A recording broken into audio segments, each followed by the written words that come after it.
السلام عليكم، معاكم اخوكم عماد.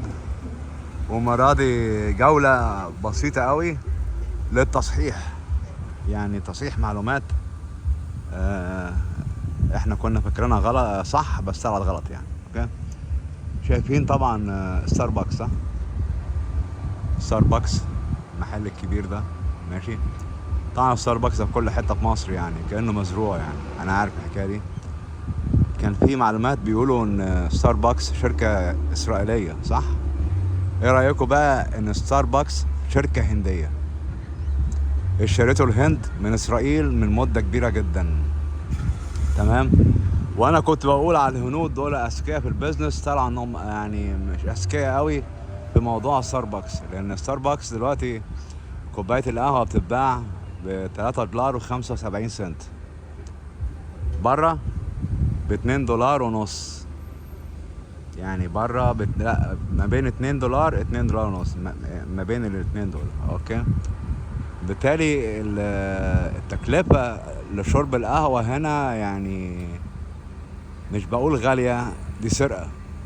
يعني مفيش أي سبب إنهم يبيعوا القهوة بتاعتهم بالطريقة دي. سألت واحد هندي في الموضوع ده، قلت له ليه القهوة بتاعتهم غالية كده؟ قال لي القهوة دي من الهند، إحنا بنعملها. والله العظيم يا جماعة أنا جات لي حالة من الذهول. قهوة ستاربكس من الهند، واخدين بالكم؟ بالتالي أنا بعمل دعوة لمقاطعة ستاربكس للأسعار بس. اسعار غاليه جدا جدا. انا ما اعرفش، حد يكتب لي كومنت يا جماعه، بكام ستاربكس في مصر؟ كوبايه القهوه كام؟ وكل سنه وانتم طيبين. الاول انا نسيت يعني، كل عيد مبارك على الامه العربيه والاسلاميه بخير يا رب جميعا كلنا ان شاء الله. تمام. يا ريت حد يقول لي ستاربكس بكام، ماشي؟ لان انا دخلت جوه دلوقتي، قلت اجيب كوبايه قهوه. في كوبايه قهوه اسمها البايك.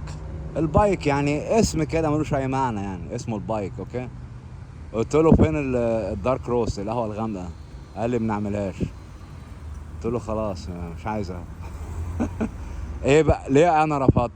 لان البايك طعمها كأنها ميه، بالتالي انا مش هدفع 4 دولار في كوبايه قهوه طعم الميه، يعني مش تقيله. نمره واحد مش هصححك من النوم. الدارك روست القهوه الغامقه اسمها دارك روست، اوكي؟ تمام. دي هي دي اللي تفوقك. تمام. وبعدين بيعملوها في اوقات معينه، ما اعرفش ايه بقى يعني، على الفلوس اللي بياخدوها دي كلها ما بتعملوش ليه نوعين في وقت واحد؟ ليه بتوقفوا نوع وتعملوا نوع؟ عشان هما ولاد هرمة عايزين يبيعوا النوع التاني، واخد بالك؟ لما انا رحت بانيرا بريد، محل قهوه تاني قدام شويه من هنا، اوكي، لقيت بانيرا بريد بيبيعوا القهوه اقل من ستاربكس بدولار وعشرين.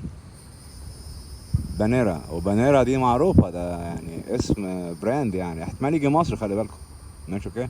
بانيرا بريد يعني، خد بالك، حاجة مشهورة قوي يعني. اوكي، بالتالي سألتهم هل في عندكم عضوية لشرب القهوة؟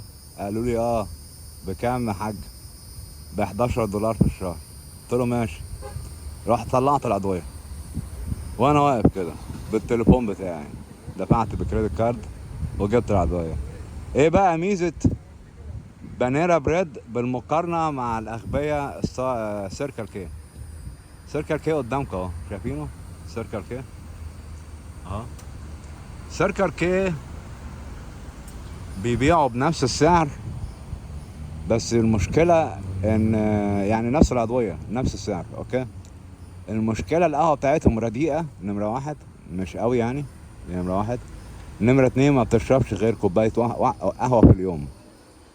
آه، بنانا بريد، بنانا بريد، اوكي، يعني موز وعيش، اوكي. بنانا بريد بتشرب القهوة كذا مرة في اليوم.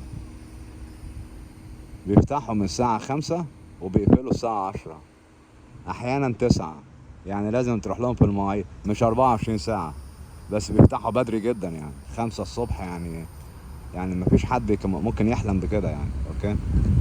بالتالي يا جماعة أنا برجح الناس اللي جاية في أمريكا والناس اللي قاعدة في أمريكا بالذات انها تخلي بالها في موضوع القهوة دي وتعمل مقاطعة للستاربكس. اوكي، لان فعلا انت لو صرفت $4 في الشهر كل يوم $120 يبقى انت غبي. من الاخر كده يعني. اوكي، والسلام عليكم ورحمة الله وبركاته.